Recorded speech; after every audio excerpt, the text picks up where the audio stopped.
കൊലോസ്യർക്ക് എഴുതിയ ലേഖനമാണ് നാം പഠിച്ചുകൊണ്ടിരിക്കുന്നത്. 2-ാം അധ്യായത്തിന്റെ 15 വരെയുള്ള വാക്യങ്ങൾ നാം ചിന്തിക്കുകയുണ്ടായി. ഇന്ന് 16 മുതലുള്ള ചില വാക്യങ്ങൾ നമുക്ക് വായിച്ച് ധ്യാനിക്കുവാനായിട്ട് സമയമെടുക്കാം.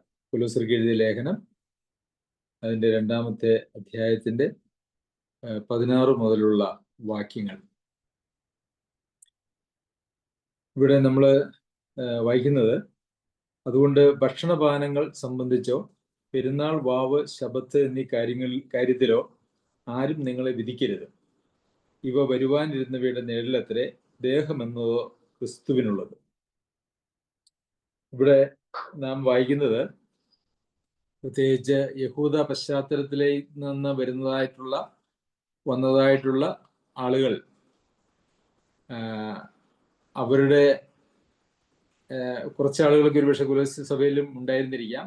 അവരുടെ യഹൂദ പാരമ്പര്യത്തിലുള്ളതായ ചില ഭക്ഷണ നിയമങ്ങളും ഉത്സവങ്ങള്, ശബത്ത് മുതലായിട്ടുള്ള ആചാരങ്ങൾ ഉണ്ടായിരുന്നു.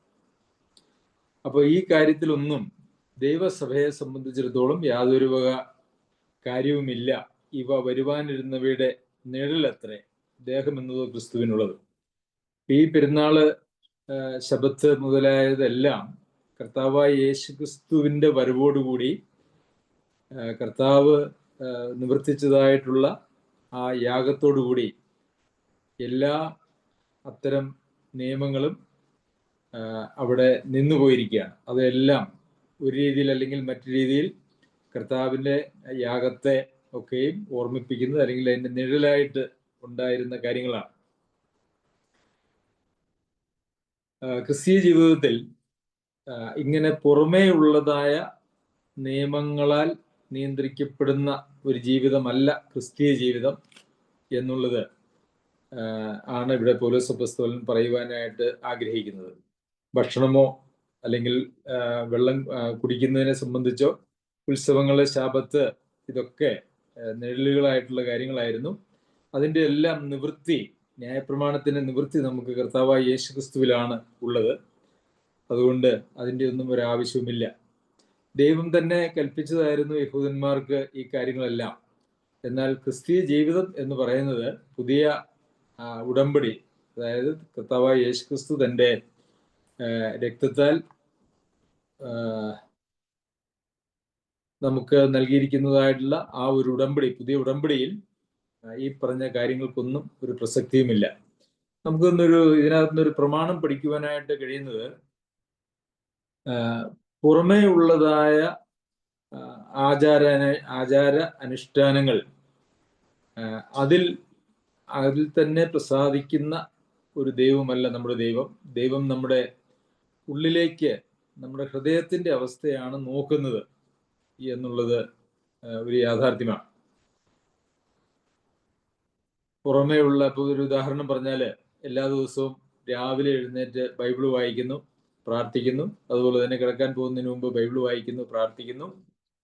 അല്ല എങ്കിൽ അങ്ങനെ നമ്മൾ ആത്മീക ശീലങ്ങൾ എന്നൊക്കെ പറഞ്ഞുകൊണ്ട് പല സഭകളിലും അങ്ങനെ പഠിപ്പിക്കുന്നുണ്ട്. അതിലൊക്കെ ഒരു നന്മയുണ്ട് എന്നുള്ള ഒരു യാഥാർത്ഥ്യമാണ്. എന്നാൽ ഈ ശീലങ്ങൾ എന്ന് പറയുന്നത് അതിൽ തന്നെ കർത്താവ് പ്രസാദിക്കുന്നില്ല എന്നുള്ളതാണ് യാഥാർത്ഥ്യം. ഒരു ഉദാഹരണത്തിന്, രാവിലെയും വൈകുന്നേരവും പ്രാർത്ഥിക്കുന്നു, കുടുംബ പ്രാർത്ഥനയുണ്ട് എന്ന് നമ്മൾ പറയുന്നു. ശരി, അതൊരു നല്ല കാര്യമാണ്. എന്നാൽ നമ്മളുടെ പ്രാർത്ഥന കേവലം രാവിലെയും വൈകുന്നേരവും അല്പസമയം മാത്രമാണ് എങ്കിൽ അതൊരു ആചാരം പോലെ ആയി പോകും. കാരണം ദൈവമക്കളുടെ ദൈവവുമായിട്ടുള്ള കൂട്ടായ്മ എന്ന് പറയുന്നത് അത് നിരന്തരമായിട്ടുള്ള ഒരു കാര്യമാണ്. എപ്പോഴും എല്ലായ്പ്പോഴും എല്ലാറ്റിനും വേണ്ടി സ്തോത്രം ചെയ്യുവിൻ, പ്രാർത്ഥനയിൽ ഉറ്റിരിപ്പിൻ എന്നൊക്കെയാണ് നമുക്കുള്ള പ്രമാണം. അതുപോലെ തന്നെ കർത്താവുമായുള്ള കൂട്ടായ്മയിൽ വസിക്കുന്നതിനെ കുറിച്ച് കഴിഞ്ഞ ദിവസം നമ്മൾ ചിന്തിക്കുകയുണ്ടായി. കർത്താവിൽ വസിക്കുകയും കർത്താവിൽ ജീവിക്കുകയും ചെയ്യുമ്പോൾ ദൈവവുമായിട്ടുള്ള നമ്മുടെ ബന്ധം, പിതാവുമായിട്ടുള്ള നമ്മുടെ ബന്ധം കർത്താവായ യേശു ക്രിസ്തുവിലൂടെ അത് നിരന്തരമായ ഒരു ബന്ധമാണ്. അപ്പോൾ നിരന്തരമായ ഒരു ബന്ധത്തിന്റെ അഭാവത്തിൽ നമ്മൾ ഒരു ബൈബിൾ വായനയും ഒരു പ്രാർത്ഥനയും ഒക്കെ മാത്രം നടത്തി അതിൽ നമ്മൾ തൃപ്തരാകുന്നു എന്ന് വന്നാൽ, പ്രിയമുള്ളവരെ, പുറമേ ഉള്ളതായിട്ടുള്ള ആത്മീയ ശീലങ്ങൾ നമ്മളുടെ ജീവിതത്തിൽ യഥാർത്ഥത്തിൽ യാതൊരു വക പ്രയോജനവും ചെയ്യാതെ പോകാനായിട്ടുള്ള സാധ്യതയുണ്ട്. ദൈവം ബാഹ്യമായിട്ടുള്ള കാര്യങ്ങളിൽ അല്ല പ്രസാദിക്കുന്നത്, നമ്മുടെ ആന്തരികമായ മനോഭാവത്തെയും നമ്മുടെ കാഴ്ചപ്പാടുകളെയും നമ്മുടെ ജീവിതത്തെയുമാണ്. അതൊക്കെ യഥാർത്ഥത്തിൽ ദൈവവുമായിട്ടുള്ള നല്ല കൂട്ടായ്മയിലൊക്കെ ആയിരിക്കുമ്പോൾ നമ്മളുടെ ദൈവവചന പഠനവും വായനയും ഒക്കെ നമുക്ക് നന്മയാണ് താൻ. അപ്പോൾ അതുകൊണ്ട് നാം എന്തെങ്കിലുമൊക്കെ ചില ആചാരാനുഷ്ഠാനങ്ങൾ അല്ലെങ്കിൽ ആചാരാനുഷ്ഠാനങ്ങളായിട്ട് മാത്രം നമ്മുടെ ആത്മീക ശീലങ്ങൾ മാറിയാൽ അതിൽ ദൈവം പ്രസാദിക്കുകയില്ല എന്നുള്ളതും നമുക്ക് മനസ്സിലാക്കേണ്ടതാണ്. ചിലർക്ക് ഒരു ദിവസം സഭായോഗത്തിന് പോയില്ലെങ്കിൽ ഭയങ്കര ഒരു മനസാക്ഷി കുത്തും വിഷമവും പ്രയാസവും ഒക്കെ ഉണ്ട്. എന്നാൽ സഭായോഗത്തിന് പോയാൽ അവരുടേതായിട്ടുള്ള യാതൊരു വക, അതായത് ഒരു സഭയെ ദൈവം എങ്ങനെ കാണുന്നു, സഭയെ നമ്മൾ കാണേണ്ടത് എങ്ങനെയാണ്, സഭയിലെ വിശ്വാസികളെ നാം കാണേണ്ടത് എങ്ങനെയാണ്, അപ്പോൾ ദൈവസഭയോടുള്ള സ്നേഹവും അതുപോലെ തന്നെ ദൈവസഭയെക്കുറിച്ചുള്ളതായിട്ടുള്ള താല്പര്യങ്ങളും ഒന്നുമില്ലാതെ തന്നെ ഒരാൾക്ക് ഈ സഭായോഗങ്ങൾക്ക് ക്രമമായിട്ട് പോകണം എന്നുള്ള ഒരു നിലയിൽ ചിന്തിച്ച് ആ പോകുന്നതിൽ ഒരു സംതൃപ്തി നേടുവാനായിട്ട് സാധിക്കും. അത് ശരിക്കും പറഞ്ഞു കഴിഞ്ഞാൽ അർത്ഥശൂന്യമാണ് എന്ന് നമുക്ക് കാണുവാനായിട്ട് കഴിയും. കാരണം സഭായോഗം, സഭയോട് സ്നേഹമില്ലാതെ സഭായോഗങ്ങളിൽ മാത്രമാണ് സഭായോഗങ്ങളിലുള്ള നമ്മുടെ പങ്കാളിത്തത്തിൽ മാത്രമാണ് നമ്മുടെ ജീവിതത്തെ കേന്ദ്രീകരിക്കുന്നതെങ്കിൽ അത് യാതൊരു പ്രയോജനവും ഇല്ലാത്തതാണ്. ദൈവ മക്കളെ സ്നേഹിക്കുവാനും കരുതുവാനും അവരെ ശുശ്രൂഷിക്കുവാനുമുള്ള മനസ്സ് നമുക്കില്ലെങ്കിൽ, കേവലം ഒരു സഭായോഗത്തിൽ പങ്കെടുക്കുന്നതിൽ മാത്രം നാം തൃപ്തി അടയുന്നുവെങ്കിൽ അത് ഒരു നിലയിലും പ്രയോജനകരമല്ല. സഭായോഗങ്ങളെ നാം അലക്ഷ്യമായി വിചാരിക്കാൻ പാടില്ല എന്നുള്ള ഒരു സത്യമാണ്. എന്നാൽ സഭായോഗത്തിലേക്കുള്ള നമ്മുടെ പോക്കും അല്ലെങ്കിൽ സഭായോഗത്തെക്കുറിച്ചുള്ള നമ്മുടെ താല്പര്യം എന്ന് പറയുന്നത് ദൈവസഭയോടുള്ള, ദൈവജനത്തോടുള്ള നമ്മളുടെ സ്നേഹത്തിൽ അധിഷ്ഠിതമായിരിക്കണം, അല്ലെങ്കിൽ അതും അർത്ഥശൂന്യമാണ്. അതുകൊണ്ട് ബാഹ്യമായിട്ടുള്ള കാര്യങ്ങളിൽ, അനുഷ്ഠാനങ്ങളിൽ, ആചാരങ്ങളിൽ, ചടങ്ങുകളിൽ ദൈവം പ്രസാദിക്കുന്നില്ല. അതും ബാഹ്യമായിട്ടുള്ളത് മാത്രമേ ഉള്ളൂവെങ്കിൽ. എന്നാൽ ആന്തരികമായിട്ടുള്ള നമുക്ക് ഉള്ള ദൈവത്തോടും ദൈവജനത്തോടും ദൈവിക പരിപാടിയോടുമുള്ള നമ്മുടെ സ്നേഹത്തോട് ചേർന്ന് നാം ഈ കാര്യങ്ങളൊക്കെ ചെയ്യുമ്പോൾ അതിന് അർത്ഥവും വ്യാപ്തിയും ദൈവാനുഗ്രഹവും ഒക്കെ ഉണ്ട് എന്നുള്ളതും ഓർക്കുക. അപ്പോൾ ഇവിടെ പറഞ്ഞിരിക്കുന്നത് ബാഹ്യമായിട്ടുള്ള കാര്യങ്ങളിലല്ല, മറിച്ച് ആന്തരികമായിട്ടുള്ള കാര്യങ്ങളിലാണ് നാം ശ്രദ്ധിക്കേണ്ടത് എന്നുള്ള ഒരു കാര്യമാണ്. രണ്ടാമത് 18-19 വാക്യങ്ങളിൽ മറ്റൊരു വിഷയമാണ് നമുക്ക് കാണാനായിട്ട് കഴിയുന്നത്. താഴ്മയിലും ദൂതന്മാരെ ആരാധിക്കുന്നതിലും രസിച്ച് സ്വന്തം ദർശനങ്ങളിൽ പ്രവേശിക്കുകയും തൻ്റെ ജഡമനസ്സിനാൽ വെറുതെ ചീർക്കുകയും തലയെ മുറുകെ പിടിക്കാതിരിക്കുകയും ചെയ്യുന്നവൻ ആരും നിങ്ങളെ ബിരുദ തെറ്റിക്കരുത്. തലയായവനിൽ നിന്നല്ലോ ശരീരം മുഴുവനും സന്ധികളാലും ഞരമ്പുകളാലും ചൈതന്യം ലഭിച്ചും ഏകീഭവിച്ചും ദൈവികമായ വളർച്ച പ്രാപിക്കുന്നു. അപ്പോൾ ഇവിടെ യഥാർത്ഥത്തിൽ ഇവിടെ ഉപയോഗിച്ചിരിക്കുന്ന ഒരു വാക്ക് താഴ്മയിലും. അപ്പോൾ താഴ്മ എന്ന് പറയുന്നത് ആത്മാവിന്റെ ഫലം എന്ന് പറയുന്നിടത്ത് നാം വായിക്കുന്നതാണ്. താഴ്മ ദൈവസന്നിധിയിൽ ഏറ്റവും പ്രാധാന്യമുള്ള ഒരു കാര്യമാണ്. 23-ാമത്തെ വാക്യത്തിലും താഴ്മ എന്ന് പറയുന്നതായിട്ടുള്ള ഒരു കാര്യത്തെ അവിടെ പറയുന്നുണ്ട്. എന്നാൽ ഈ 2 വാക്യങ്ങളിലും താഴ്മ എന്ന് പറഞ്ഞിരിക്കുന്നത് ദൈവം മാനിക്കാത്ത നിലയിലുള്ള ഒരു താഴ്മയാണ്. അപ്പോൾ താഴ്മ ദൈവം മാനിക്കുന്നതും മാനിക്കാത്തതുമായിട്ടുള്ള നിലയിൽ ഉണ്ടാകാൻ സാധ്യതയുണ്ട്. ഇവിടെ താഴ്മയിലും ദൂതന്മാരെ ആരാധിക്കുന്നതിലും രസിച്ച്, അപ്പോൾ ഇവിടെ ഒരു വ്യർത്ഥമായ, അതായത് യാഥാർത്ഥ്യമല്ലാത്ത ഒരു താഴ്മയുടെ അഭിനയം നമുക്കത് പല മതങ്ങളിലും അതുപോലെ തന്നെ പല ആളുകളിലും നമുക്കത് കാണാനായിട്ട് കഴിയും. അവരുടെ ഉള്ളിൽ അവരങ്ങനെ താഴ്മയുള്ള മനോഭാവമൊന്നുമില്ല, എന്നാൽ പുറമെ അവര് നല്ല താഴ്മയുള്ള ഒരു അഭിനയം അവർ കാണിക്കുന്നവരുണ്ട്. അതുപോലെ തന്നെ ദൂതന്മാരെ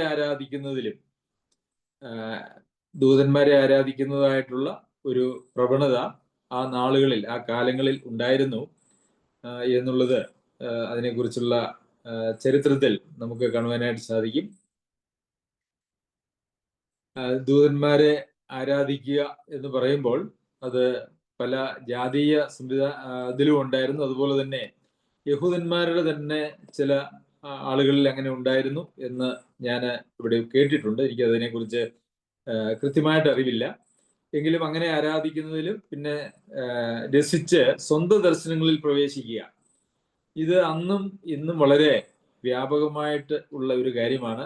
സ്വന്തം ദർശനങ്ങളിൽ പ്രവേശിക്കുക, അതായത് ദൈവം എന്നോട് ഇന്നലെ സംസാരിച്ചു, അല്ലെങ്കിൽ മിനിഞ്ഞാന്ന് സംസാരിച്ചു, ആത്മാവ് എന്നോട് സംസാരിച്ചു, അല്ലെങ്കിൽ ഞാൻ സ്വപ്നങ്ങളെ കണ്ടു, ദൈവം എനിക്ക് ദർശനം നൽകി എന്നൊക്കെ പറഞ്ഞ് വളരെ വ്യാപകമായിട്ട് ആളുകൾ ഈ കാലഘട്ടങ്ങളിലും എല്ലാ കാലഘട്ടങ്ങളിലും ഉണ്ട്.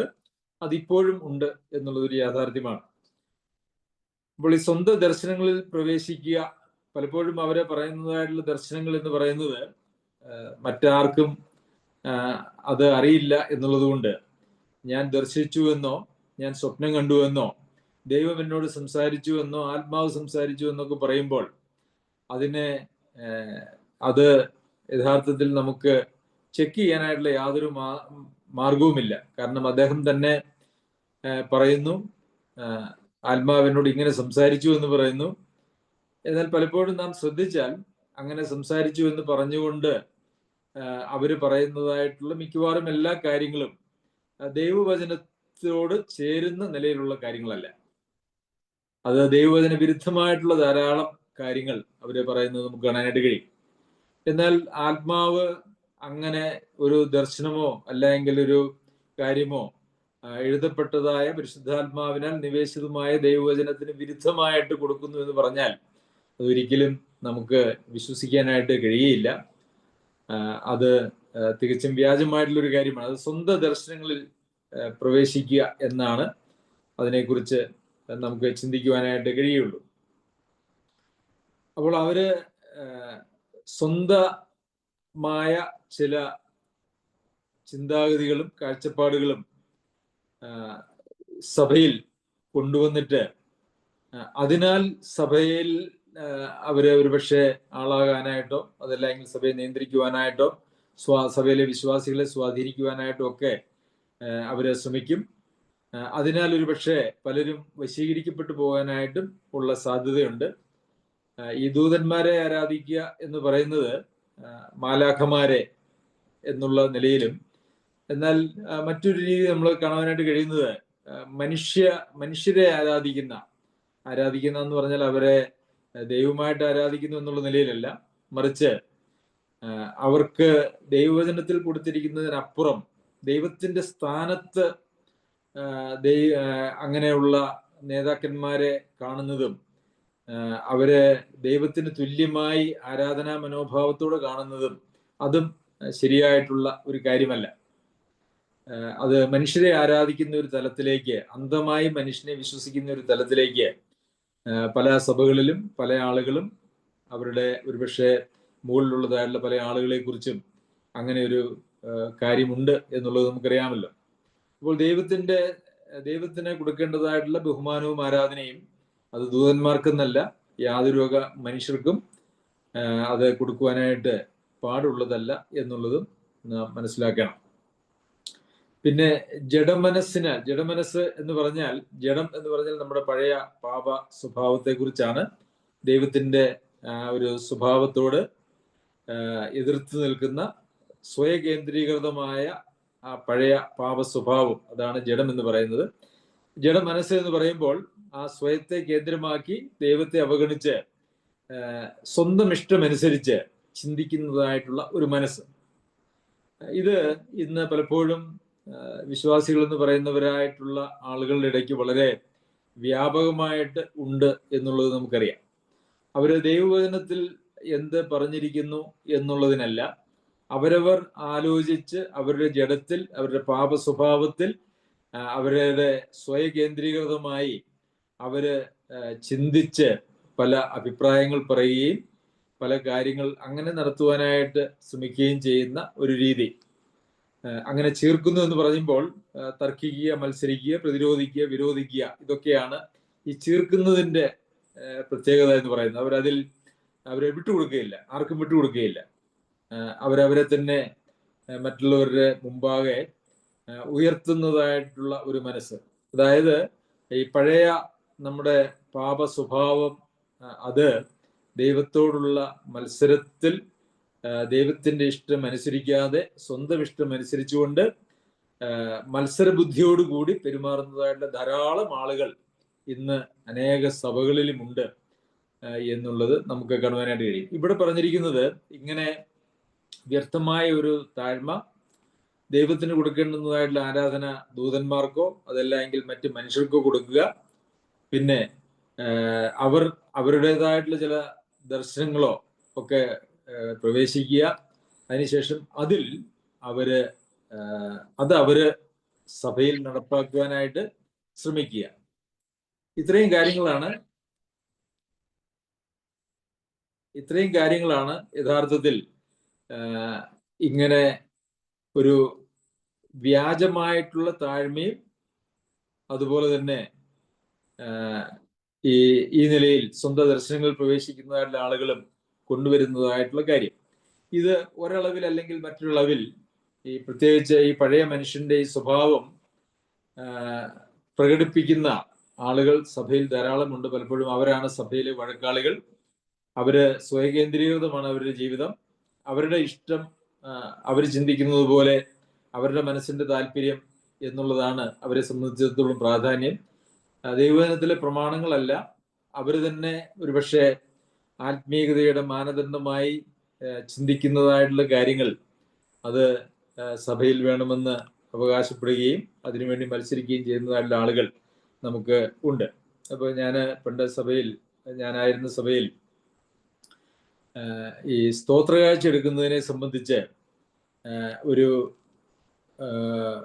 സഹോദരൻ അങ്ങനെ സ്തോത്രകാഴ്ച എടുക്കുന്നത് ഒരു ആരാധനയാണ്. അതുകൊണ്ട് അങ്ങനെ ഒരു പെട്ടിയൊക്കെ വെച്ചിട്ട് എല്ലാവരും ലൈനായിട്ട് കൈകൂപ്പി വന്ന് ആ പെട്ടിയിൽ അത് നിക്ഷേപിച്ച് വരിയായിട്ട് അവർ തിരിച്ചുപോയി അവരവരുടെ സ്ഥാനത്തിരിക്കണം. ഇതൊരു സഹോദരൻ വളരെ നിർബന്ധ ബുദ്ധി പിടിച്ച് അദ്ദേഹത്തിന്റെ താല്പര്യത്തിനനുസരിച്ച് അവിടെ ചെയ്തുകൊണ്ടിരുന്നതായിട്ടുള്ളൊരു കാര്യമാണ്. ഉള്ളവരെ അത് അങ്ങനെയൊന്നും വചനത്തിലില്ല. അതൊക്കെ ഓരോരുത്തരുടെ പിടിവാശികളാണ്. എന്നാൽ ആ ഒരു സഹോദരൻ അധികം കാലം കഴിയുന്നതിന് മുമ്പ് തന്നെ ആ സഭ വിട്ട് പോയി എന്നുള്ളതും ഞാൻ ഓർക്കുന്നു. അപ്പോൾ നമ്മുടെ കാഴ്ചപ്പാടുകൾ, നമ്മുടെ മനസ്സിലെ ചിന്തകൾ, നമ്മുടെ ഇഷ്ടങ്ങൾ, നമ്മുടെ താല്പര്യങ്ങൾ അത് നടപ്പാക്കുന്നതിനുള്ള സ്ഥലമല്ല സഭ. സഭയിൽ ദൈവികമായിട്ടുള്ള പ്രമാണങ്ങൾ മാത്രമാണ്. സഭയിലെ അംഗങ്ങൾ എന്ന് പറയുന്നത് തന്നെ ത്യജിച്ച ആളുകൾ മാത്രമാണ്. കർത്താവിനാൽ നിയന്ത്രിക്കപ്പെടുന്ന, കർത്താവിൽ നടക്കുന്ന ആളുകൾ മാത്രമാണ് സഭയിലെ അംഗങ്ങൾ. അതുകൊണ്ട് ഇവിടെ പറഞ്ഞിരിക്കുന്നതായിട്ടുള്ള വിഭാഗം ആളുകൾക്കൊന്നും യഥാർത്ഥത്തിൽ സഭയിൽ ഒരു സ്ഥാനം, അതായത് കർത്താവിന്റെ സഭയിലില്ല. ഒരുപക്ഷെ കൂടിവരവുകളിൽ അവർക്ക് ഒരു അറ്റൻഡൻസ്, അവരുടെ ഒരു സാന്നിധ്യം ഉണ്ടായേക്കാം. പക്ഷെ അവരെ ഒരിക്കലും സഭയിലെ അംഗങ്ങളായിരിക്കുവാൻ പറ്റുകയില്ല. ദൈവം അതിനെ കണക്കാക്കുന്നില്ല എന്നുള്ളതാണ് അതിൻ്റെ അവസ്ഥ എന്ന് പറയുന്നത്. പലപ്പോഴും അങ്ങനെയുള്ളവർ അവര് വളരെ സ്പിരിച്വൽ, ആത്മീകരാണ്, ഞങ്ങള് എല്ലാവരെക്കാളും ആത്മീകരാണ്, ഇങ്ങനെയൊക്കെയാണ് ആത്മീകത കാണിക്കേണ്ടത്. അല്ല എങ്കിൽ നമ്മുടെ ചില ഭാവങ്ങളിലും ചേഷ്ടകളിലും നമ്മളുടെ ചില പെരുമാറ്റങ്ങളിലും ഒക്കെ ആത്മീകത ഒളിഞ്ഞിരിക്കുന്നു, അല്ലെങ്കിൽ അത് ആത്മീകരാണെന്ന് കാണിക്കുന്നതിന് വേണ്ടിയാണ് പലപ്പോഴും അങ്ങനെയൊക്കെ ആളുകൾ ചെയ്യുന്നത്. ദൈവം എന്നോട് സംസാരിച്ചു, അല്ലെങ്കിൽ ആത്മാവ് എന്നോട് സംസാരിച്ചു എന്നൊക്കെ പറയുമ്പോൾ അവർ പറയുന്നതായിട്ടുള്ള കാര്യങ്ങൾക്ക് ദൈവവചനത്തിൻ്റെതായ ഒരു താല്പര്യമോ ഒന്നുമില്ലെങ്കിലും ഇല്ലാത്തത് വരുമ്പോൾ അവരുടെ വാക്കുകൾക്ക് ഒരു ദൈവത്തിന്റെ അംഗീകാരം അല്ലെങ്കിൽ ഒരു കയ്യൊപ്പ് കിട്ടേണ്ടതിന് വേണ്ടിയാണ് ദൈവം എന്നോട് സംസാരിച്ചുവെന്നോ, അല്ലെങ്കിൽ ദൈവം ദർശനത്തിലൂടെ എന്നോട് സംസാരിച്ചുവെന്നോ, അല്ലെങ്കിൽ ഞാൻ ദർശനങ്ങൾ കണ്ടു എന്നൊക്കെ പറയുന്നത്. ശരി, തുടർന്നുള്ള വാക്യങ്ങളിൽ നമുക്ക് കാണാനായിട്ട് കഴിയുന്നത് 20, 21, 22 വാക്യങ്ങളിൽ, നിങ്ങൾ ക്രിസ്തുവിനോട് കൂടെ ലോകത്തിന്റെ ആദിപാഠങ്ങൾ സംബന്ധിച്ച് മരിച്ചുവെങ്കിൽ ലോകത്തിൽ ജീവിക്കുന്നവരെ പോലെ മാനുഷ്യ കൽപ്പനകൾക്കും ഉപദേശങ്ങൾക്കും അനുസരണമായി പിടിക്കരുത്, രുചിക്കരുത്, തുടരുത് എന്നുള്ള ചട്ടങ്ങൾക്ക് കീഴ്പ്പെടുന്നത് എന്ത്? ഇതെല്ലാം ഉപയോഗത്താൽ നശിച്ചു പോകുന്നത്രേ. ഇവിടെ നമ്മൾ കാണുന്നത് മനുഷ്യര് കൊണ്ടുവരുന്നതായിട്ടുള്ള നിയമങ്ങൾ, മാനുഷിക നിയമങ്ങൾ ദൈവസഭയിൽ അനുവദനീയമല്ല എന്നുള്ളതാണ്. കാരണം ഈ മാനുഷിക നിയമങ്ങളെ സംബന്ധിച്ച് നാം മരിച്ചു എന്നുള്ളതാണ്. അത് ന്യായപ്രമാണം സംബന്ധിച്ച് മരിച്ച എന്ന് നമ്മൾ വായിക്കുന്നുണ്ട്. അതുപോലെ തന്നെ ജാതീയ പശ്ചാത്തലത്തിൽ ഒരുപക്ഷെ അവര് വന്നതായിട്ടുള്ള ജാതീയ പശ്ചാത്തലത്തിലൊക്കെ ധാരാളം ആചാരാനുഷ്ഠാനങ്ങൾ കാണും. ഭക്ഷണം കഴിക്കുന്നതിനെ കുറിച്ചോ അല്ലെങ്കിൽ ഇവിടെ പറഞ്ഞിരിക്കുന്നത് പിടിക്കരുത്, രുചിക്കരുത്, തുടരുത്, അങ്ങനെയുള്ള ചട്ടങ്ങൾ ദൈവവചനത്തിൽ മനുഷ്യർക്ക് നൽകിയിരിക്കുന്നതായിട്ടുള്ള സ്വാതന്ത്ര്യത്തെ അത് ആസ്വദിക്കാനും ആ സ്വാതന്ത്ര്യം ഉപയോഗിക്കുവാനായിട്ട് നമുക്ക് അവകാശമുണ്ട്. ചില ദിവസങ്ങൾക്ക് കൊടുക്കുന്നതായിട്ടുള്ള പ്രാധാന്യം, അന്യായമായിട്ടുള്ള പ്രാധാന്യം, ചില ദിവസങ്ങൾ നല്ലത് എന്നൊക്കെ ചിന്തിക്കുക, ചില ദിവസങ്ങൾ മോശം എന്നൊക്കെ ചിന്തിക്കുക, ഏതെങ്കിലുമൊക്കെ ഭക്ഷണം അത് കഴിക്കരുത് അല്ലെങ്കിൽ കഴിക്കാം, അല്ലെങ്കിൽ ഭക്ഷണം കഴിക്കുന്ന സമയത്തെ സംബന്ധിച്ചോ അങ്ങനെയൊക്കെയുള്ള ചട്ടവട്ടങ്ങൾ ഒരിക്കലും ഒരു ദൈവസഭയിൽ ആവശ്യമില്ല എന്നുള്ളതാണ് നമുക്ക് ഇവിടെ നിന്ന് കാണുന്നത്. അപ്പോൾ ഈ ലോകത്തിൽ ജീവിക്കുന്നവരെ പോലെ, ലോകത്തിന്റെ ആദിപാഠങ്ങൾ സംബന്ധിച്ച് മരിച്ചുവെങ്കിൽ ലോകത്തിൽ ജീവിക്കുന്നവരെ പോലെ മാനുഷിക കൽപ്പനകൾക്കും ഉപദേശങ്ങൾക്കും അനുസരണമായി. അപ്പോൾ ദൈവവചനത്തിൽ പറഞ്ഞിരിക്കുന്നതായിട്ടുള്ള കൽപ്പനകളും ഉപദേശങ്ങളും അല്ലാതെ, നിയന്ത്രണങ്ങളല്ലാതെ മനുഷ്യൻ്റെതായിട്ടുള്ള യാതൊരു വക നിയമങ്ങളും ദൈവസഭയിൽ ഉണ്ടാകുവാനായിട്ട് പാടില്ല. അത് നമ്മുടെ ആത്മീയതയെ കാണിക്കാനാണ് എന്നോ അല്ലെങ്കിൽ നമ്മൾ കൂടുതൽ ആത്മീയരാണ് എന്ന് തെളിയിക്കുന്നതിന് വേണ്ടിയൊക്കെയാണ് അങ്ങനെയുള്ള കാര്യങ്ങൾ ആളുകൾ കൊണ്ടുവരുന്നത് എങ്കിൽ പോലും അത് ഒരിക്കലും അനുവദിക്കുവാനായിട്ട് അല്ലെങ്കിൽ അത് ഒരിക്കലും ദൈവസഭയിൽ അത് പാടില്ല. അതൊക്കെ ദൈവവചനത്തിന്റെ പുറമേ ഉള്ളതായിട്ടുള്ള നിയന്ത്രണങ്ങളാണ്. ഉപയോഗത്താൽ നശിച്ചു പോകുന്നതായിട്ടുള്ള കാര്യങ്ങൾ, നാം അത് ഉപയോഗിക്കുന്നു, അത് നശിച്ചു പോകുന്നു. നമ്മൾ ഏതെങ്കിലും ഭക്ഷണം കഴിക്കുന്നു, അത് നമ്മുടെ ശരീരത്തിന് പ്രയോജനമായി തീരുന്നു എന്നുള്ളതല്ലാതെ അതിനപ്പുറം അതിന് വലിയ പ്രയോജനങ്ങൾ, അതിന് വല്ല നിയമങ്ങൾ വെക്കുന്നതിൽ പ്രത്യേകിച്ച് പ്രയോജനങ്ങളൊന്നുമില്ല. അതുകൊണ്ട് ഒരു മാനുഷിക കൽപ്പനകളും നമ്മൾ ഏത് കാര്യം നാം സഭയിൽ ആവശ്യപ്പെടുമ്പോഴും അത് എൻ്റെ താല്പര്യമാണോ അതെയോ വചനത്തിൽ അത് സംബന്ധിച്ച എന്തെങ്കിലും നിർദ്ദേശങ്ങളോ പ്രമാണങ്ങളോ ഉണ്ടോ? ഒരുപക്ഷെ നേരിട്ടുള്ള നിർദ്ദേശങ്ങൾ ഇല്ലെങ്കിൽ പോലും പ്രമാണങ്ങൾ നമുക്ക് കാണുവാനായിട്ട് കഴിയും. പ്രമാണങ്ങൾ ഉണ്ടോ എന്നുള്ളത് നാം പരിശോധിക്കേണ്ടത് ആവശ്യമാണ്. നമുക്കറിയാം, ദൈവം തന്ന കൽപ്പനകൾ അനുസരിക്കുന്നത് തന്നെയാണ് ദൈവസന്നിധിയിൽ ഏറ്റവും പ്രസാദകരമായിട്ടുള്ളൊരു കാര്യം. അതിനപ്പുറമായിട്ടുള്ള നമ്മളുടേതായിട്ടുള്ള നിയമങ്ങൾ കർത്താവിൻ്റെ വചനത്തോട്, കൽപ്പനയോട് നാം ചേർക്കുമ്പോൾ കർത്താവിൻ്റെ വചനത്തോട് കൂട്ടുന്നതോ അതല്ല എങ്കിൽ കുറയ്ക്കുന്നതോ ആയിട്ട് വരും. അങ്ങനെ ദൈവവചനത്തോട് കൂട്ടിച്ചേർക്കുവാനോ കുറയ്ക്കുവാനോ മനുഷ്യന് ഒരു കാരണവശാലും അനുവാദമില്ല എന്നുള്ളത് നാം മനസ്സിലാക്കേണ്ടത് ആവശ്യമാണ്. അതുകൊണ്ട് മാനുഷിക കൽപ്പനകൾ ഒരിക്കലും നമുക്ക് അനുഷ്ഠിക്കേണ്ടതായിട്ടുള്ള ആവശ്യമില്ല.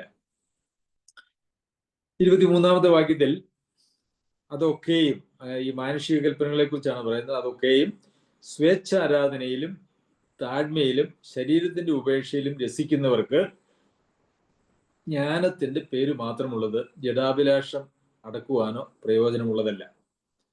ഇവിടെ സ്വേച്ഛാരാധന, അതായത് സ്വന്തം ഇഷ്ടപ്രകാരം രൂപപ്പെടുത്തിയ ആരാധന, ദൈവം കൽപ്പിക്കാത്ത മനുഷ്യന്റെ ചിന്തയിൽ നിന്ന് ഉളവാകുന്നതായിട്ടുള്ള ആരാധനാ രീതികൾ, അത് പുറത്തുനിന്ന് നോക്കുമ്പോൾ അത് ഒരുപക്ഷെ വളരെ നമുക്ക് യോഗ്യമായിട്ടൊക്കെ തോന്നാനായിട്ടുള്ള സാധ്യതയുണ്ട്. ഈ കാലഘട്ടത്തിൽ കഴിഞ്ഞ ഞായറാഴ്ചയിൽ നാം പഠിച്ചതാണ്, ആരാധനയെ സംബന്ധിച്ച സത്യങ്ങൾ നാം പഠിക്കുകയുണ്ടായി. ദൈവവചനത്തിൽ ആരാധന എന്ന് പറയുന്നതിനപ്പുറം ആരാധനയുടേതായിട്ടുള്ള നിയമങ്ങൾ നാം തന്നെ ഉണ്ടാക്കുമ്പോൾ അത് നമ്മുടേതായിട്ടുള്ള ഒരു ആരാധനാ രീതിയാണ്. അതിനെ സ്വേച്ഛാരാധന, വിൽ വർഷിപ്പ് എന്നതിനെ കുറിച്ച് പറയും. സ്വേച്ഛാരാധനയിലും താഴ്മയിലും ശരീരത്തിന്റെ ഉപേക്ഷയിലും രസിക്കുന്നവർക്ക്, ഇത് മനുഷ്യർ തന്നെ ഉണ്ടാക്കുന്നതായിട്ടുള്ള ഒരു മതസംഹിത പോലെ ഇത് മാറുവാനായിട്ടുള്ള സാധ്യതയുണ്ട്. അതായത് ദൈവം കൽപ്പിക്കാത്തതായിട്ടുള്ള ചട്ടവട്ടങ്ങൾ ഉപയോഗിച്ച്, അതായത് മാനുഷിക നിർമ്മിതമായിട്ടുള്ള ചട്ടുവട്ടങ്ങൾ ഉപയോഗിച്ച് അതിന്റെ അടിസ്ഥാനത്തിൽ ഒരു ആരാധനാ ക്രമങ്ങൾ ഉണ്ടാക്കുമ്പോൾ അതൊരു മനുഷ്യനിർമ്മിതമായ ഒരു മതമായിട്ട് അല്ലെങ്കിൽ ഒരു സഭയായിട്ട് അത് മാറിപ്പോകും എന്നുള്ളതാണ്. പ്രിയമുള്ളവരെ, ഇന്ന് ഈ ആരാധന എന്ന് പറയുന്നത് പോലും ക്രിസ്തീയ ലോകത്ത് വളരെയേറെ തെറ്റിദ്ധരിക്കപ്പെട്ടിരിക്കുന്നതായ ഒരു പദമാണ്. ശരിക്കും പറഞ്ഞു കഴിഞ്ഞാൽ ഈ സ്വേച്ഛാരാധന എന്ന് പറയുന്നത് ഇന്ന് അനേക സഭകളിലും ഉണ്ട്. മനുഷ്യനിർമ്മിതമായ ചില ആരാധനാ രീതികൾ എന്ന് നമുക്ക് കാണുവാനായിട്ട് സാധിക്കും. പിന്നെ താഴ്മയിലും ശരീരത്തിന്റെ ഉപേക്ഷയിലും രസിക്കുന്നവർക്ക്. അപ്പോൾ നമ്മുടെ ശരീരത്തിന് വേണ്ടുന്നതായിട്ടുള്ള, ശരീരത്തിന് അനുവദനീയമായിട്ടുള്ള കാര്യങ്ങൾ അത് അനുവദിക്കാതെ ഇരിക്കുമ്പോൾ, അല്ലെങ്കിൽ ശരീരത്തെ പീഡിപ്പിക്കുകയോ, അങ്ങനെ പല വഴികളുണ്ടല്ലോ. അങ്ങനെയൊക്കെയുള്ള ചില കാര്യങ്ങൾ ചെയ്തുകൊണ്ട് ഈ ജഡാഭിലാഷത്തെ അടക്കുവാൻ ആളുകൾ ശ്രമിക്കാറുണ്ട്. അത് പല മാർഗങ്ങളുണ്ട്. ജഡാഭിലാഷത്തെ അടക്കണം എന്നുള്ളതാണ് ആഗ്രഹം, പക്ഷെ അതിന് സാധ്യമല്ല. ജഡത്തിന്റെ അഭിലാഷം എന്ന് പറഞ്ഞാൽ ആത്മാഭിലാഷം ജഡത്തിനും ജഡാഭിലാഷം ആത്മാവിനും വിരുദ്ധമാണ്.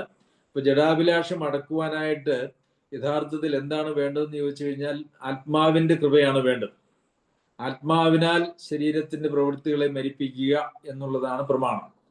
ആ ആത്മാവ് ചെയ്യേണ്ടതായിട്ടുള്ള ആ പ്രവർത്തനം അത് ആത്മാവ് ചെയ്യാതെ, അല്ലെങ്കിൽ ആത്മാവിൽ ആശ്രയിച്ച് ആത്മാവിന്റെ കൃപയാൽ അത് ചെയ്യാതെ സ്വയമായി രൂപപ്പെടുത്തിയതായിട്ടുള്ള ആരാധനയും, അതുപോലെ തന്നെ എന്തെങ്കിലുമൊക്കെ നമ്മുടെ നാം ഒരു സന്യാസം പോലെയുള്ളതായ, അല്ലെങ്കിൽ ഏതെങ്കിലും ഭക്ഷണം കഴിക്കാതെ ഇരിക്കുന്നതിലോ, അങ്ങനെയുള്ള ചില നമുക്ക് തന്നെ വേണ്ട എന്ന് വെക്കാവുന്ന ചില കാര്യങ്ങളൊക്കെ വേണ്ട എന്ന് വെച്ചുകൊണ്ട് നമ്മുടെ ജഡത്തിന്റെ ഇഷ്ടങ്ങളെ നിയന്ത്രിക്കാമെന്ന് വിചാരിച്ചാൽ അതൊരിക്കലും സാധ്യമാകുന്ന കാര്യങ്ങളല്ല.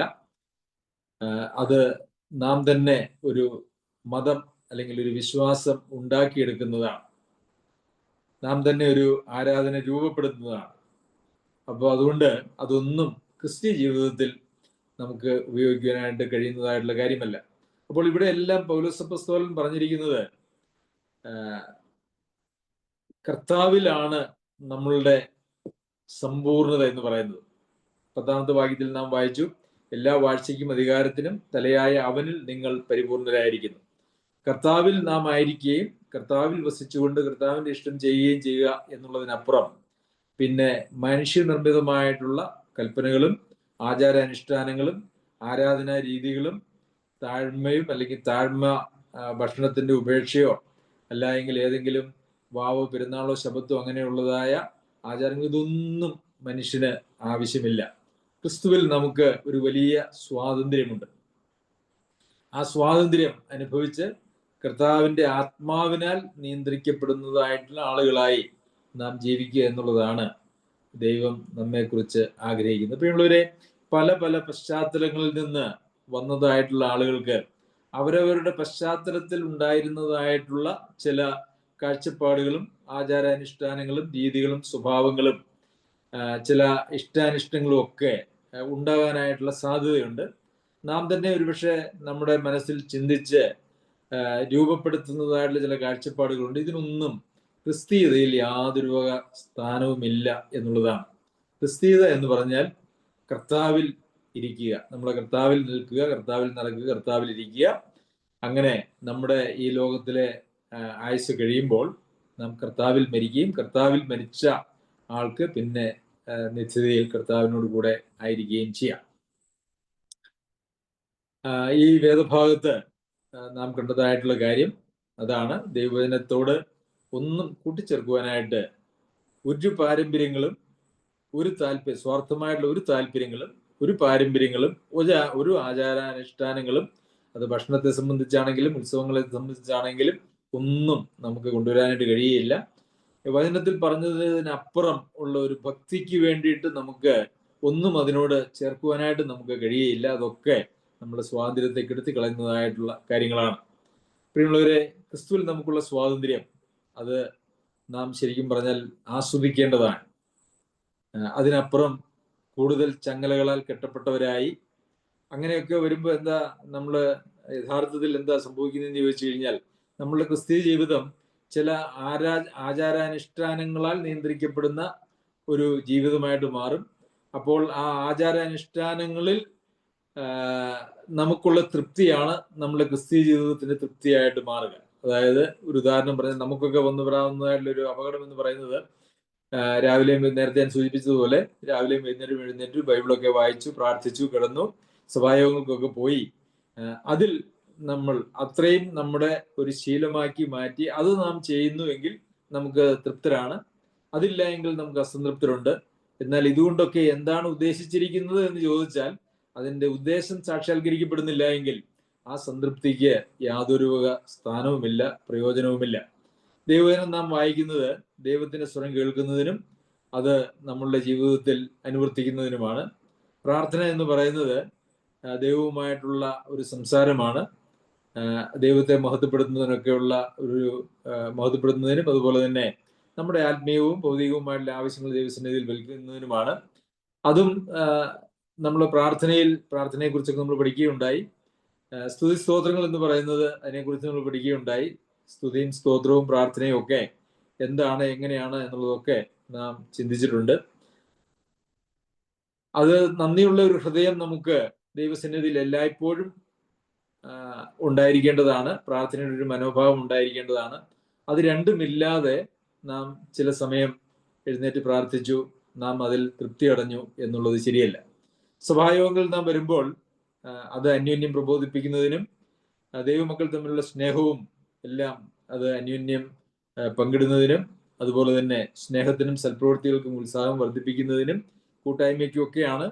എന്നാൽ മീറ്റിംഗ് തുടങ്ങുമ്പോൾ വന്ന് ആരുമായിട്ട് ഒരു ബന്ധവുമില്ലാതെ കേവലം വന്ന അനുഷ്ഠാനങ്ങളിൽ മാത്രം പങ്കെടുത്ത് ആരോടും ഒരു ബന്ധവുമില്ല, സ്നേഹവുമില്ല എന്ന് വന്നു കഴിഞ്ഞാൽ അങ്ങനത്തെ സഭായോഗങ്ങളിൽ നാം പങ്കാളികളാകുന്നു എന്ന് പറയുന്നത് നമ്മളുടെ ആ ഒരു സ്വയത്തിന് കിട്ടുന്ന ഒരു സംതൃപ്തി എന്ന് മാത്രമേ ഉള്ളൂ.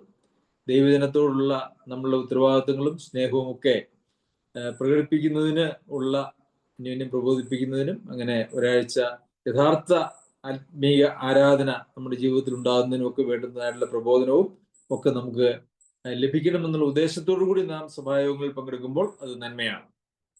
എന്നാൽ കേവലം ദൈവം എന്നെ ശിക്ഷിക്കുമെന്നോ അനുഗ്രഹങ്ങൾ പിടിച്ചു വെക്കുമോ എന്നൊക്കെ ചിന്തിച്ച് ഭയപ്പെട്ട് സഭായോഗങ്ങളെ ഉപേക്ഷിക്കാതെ അതിന്റെ പേരിൽ സഭായോഗങ്ങളിൽ പങ്കെടുക്കുന്നതായിട്ടുള്ള ആളുകളാണെങ്കിൽ അതിൽ യാതൊരു കാര്യവുമില്ല എന്നുള്ളത് നാം മനസ്സിലാക്കണം. ദൈവം നമ്മെ സഹായിക്കട്ടെ. കർത്താവിൽ നാം പൂർണ്ണരാണ്. കർത്താവ് വെച്ചിരിക്കുന്നതിനപ്പുറം മറ്റൊന്നും നമ്മളെ നിയന്ത്രിക്കുവാനായിട്ട് ആവശ്യമില്ല. അവന്റെ അതിവിശുദ്ധ നാമം വാഴ്ത്തപ്പെടുമാറാകട്ടെ.